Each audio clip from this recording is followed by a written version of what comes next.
Katrina here from Scrappy Horses, and welcome to my YouTube channel. Also, welcome to the second week of Weird Wonderings.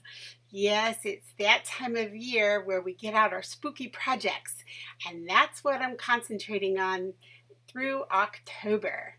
Now, what could be more weird or awkward than walking into my sister's science class without a pencil? I'm sure there's not much worse than that. So I decided to help those kids out and make something to sit on her desk so that the kids could come in and grab a pencil. So let's take a look at this pencil holder. I started with a recycled baby formula container.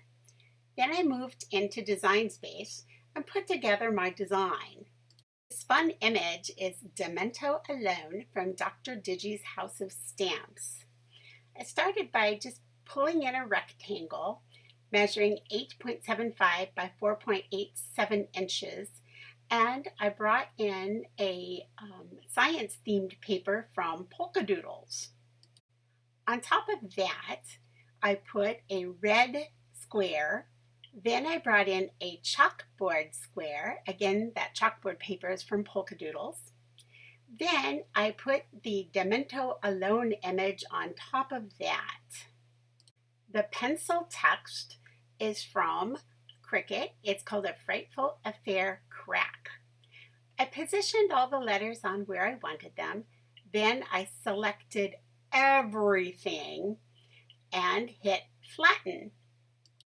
If you need any help figuring out how to do this, please refer to the video card up in the right-hand corner that's going to flash up right now.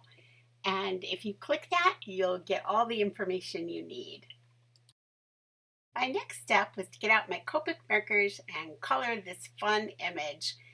After coloring it, I used some stickles and put over the bubbles, then some liquid glass to put over the beaker and his glasses, and a few little dots there on the clipboard from Liquid Pearls. I used double-sided tape on the back of both of these pieces, and I rolled it back and forth just to start giving it a little curvature so that it would go over the container nicely. Next, I take off the backing of the tape and I smear some 3-in-1 glue over. I do this for two reasons.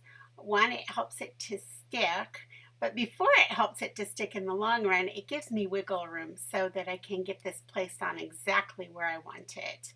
Got a little glue there on the back, so I'm just trying to smush that off a little bit.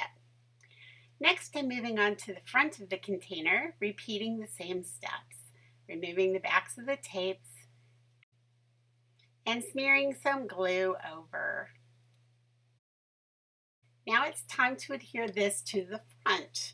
Again, just being careful to cover up the wrapper underneath and making sure to get all the little bubbles out. I didn't have too much trouble placing this. However, you can see that I did need to pull it up and reposition it because I didn't get my purple papers covered on the back on one side. But because I had that glue on there, it was really easy to fix that. Here I'm just making sure that I have my seams down because I know that sometimes in classrooms, kids like to pick at the seams on things. So I thought, well, I'll try to get it down as much as I can. Thought it would be fun to add some metallic tape around the top, give it a science-y look here. So here I'm just wrapping a piece of it's sort of like washi tape, but it's more reflective and plastic feeling.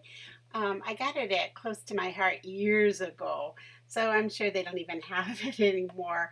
But I'm sure you could find something like this at your local craft store if you wanted to use something like this on a project. Again, I'm just being careful to get it lined up with the top of the paper all the way around. So that completes my project for today. I hope that these kids who forget their pencils going into my sister's science class, I hope that they find this helpful and they don't get into too much scary trouble in there. Thanks for joining me, and I welcome you back next week when we'll have another Weird Wondering for October. Feel free to click that subscribe button, and then you won't miss any of the weird things that go on over here at Scrappy Horses. Have a great week.